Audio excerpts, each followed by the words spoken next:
జగన్మోహన్ రెడ్డి గారు నోరు హద్దులో పెట్టుకుని మాట్లాడితే మంచిది.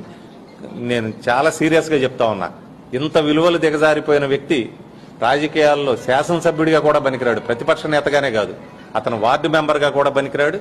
అతను నమ్ముకున్న వాళ్ళందరూ కూడా ఒక సంవత్సరం తర్వాత వాళ్ళందరికీ ఆయన ఎట్టుపోతాడో, ఏ తిహార్ జైలుకు పోతాడో, ఇంకే జైలుకు పోతాడో, వీళ్లే జైలుకు పోతారో అనేది కూడా చరిత్ర చెబుతుంది. మీరు ఎట్లాగూ జైలు పాలయ్యారు, మీరు ఎట్లాగూ ప్రతి శుక్రవారం జైలుకి వెళ్లాల్సింది. జగన్మోహన్ రెడ్డి గారు నోరు హద్దులో పెట్టుకుని మాట్లాడితే మంచిది. నేను చాలా సీరియస్గా చెప్తా ఉన్నా.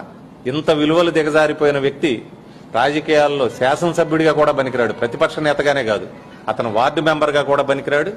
అతను నమ్ముకున్న వాళ్ళందరూ కూడా ఒక సంవత్సరం తర్వాత వాళ్ళందరికీ ఆయన ఎట్టుపోతాడో, ఏ తిహార్ జైలుకు పోతాడో, ఇంకే జైలుకు పోతాడో, వీళ్లే జైలుకు పోతారో అనేది కూడా చరిత్ర చెబుతుంది. మీరు ఎట్లాగూ జైలు పాలయ్యారు, మీరు ఎట్లాగూ ప్రతి శుక్రవారం జైలుకి వెళ్లాల్సింది.